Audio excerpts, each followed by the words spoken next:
मला असं वाटतं की या सर्व गोष्टींची सुरुवात ही सन्माननीय राजसाहेबांच्या त्या भाषणामुळे झाली होती आणि सन्माननीय राजसाहेब पहिले नेते असे होते की ज्यांनी म्हटलं की आमच्या वादापेक्षा मला महाराष्ट्राचं आणि मराठी माणसाचं हित महत्त्वाचं आहे.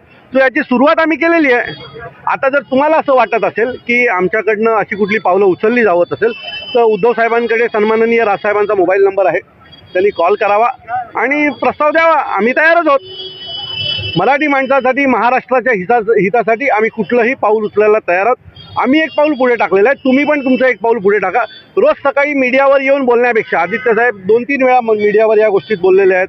संजय राऊत रोज सकाळी बोलतात.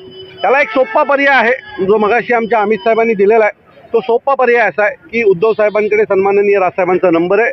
तुम्ही एक कॉल करा. राजसाहेब, मी तुम्हाला खात्रीने सांगतो, आम्ही राजसाहेबांना नीट ओळखतो.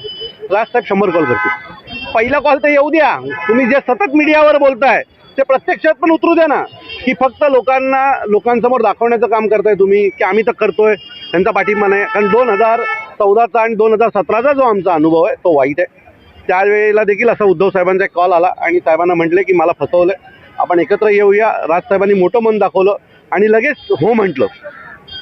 शेवटच्या म्हणजे मला चांगलं आठवतं त्यावेळेला आमचे एबी फॉर्म वाटायचं काम सुरू होतं आणि तात्काळ सन्माननीय राजसाहेबांनी ते एबी फॉर्म वाटायचं काम बंद केलं होतं आणि सांगितलं होतं की जर महाराष्ट्राला आपली गरज असेल, महाराष्ट्राला जर आम्ही दोघं एकत्र येऊन महाराष्ट्राचं भलं होणार असेल तर आम्ही एकत्र यायला तयार आहोत. पण त्यावेळेला देखील शेवटच्या क्षणी उद्धव साहेबांनी फोन उचलणं बंद केलं, त्यांच्या नेत्यांनी फोन उचलणं बंद केलं. तसा अनुभव आम्हाला पुन्हा येऊ नये त्याच्यामुळे आम्ही आमची पावलं ही जपून टाकतोय. जर त्यांची खरंच इच्छा असेल महाराष्ट्रासाठी, मराठी माणसासाठी आपण एकत्र यायला पाहिजे तर उद्धव साहेबांनी आम्हाला एक कॉल करावा.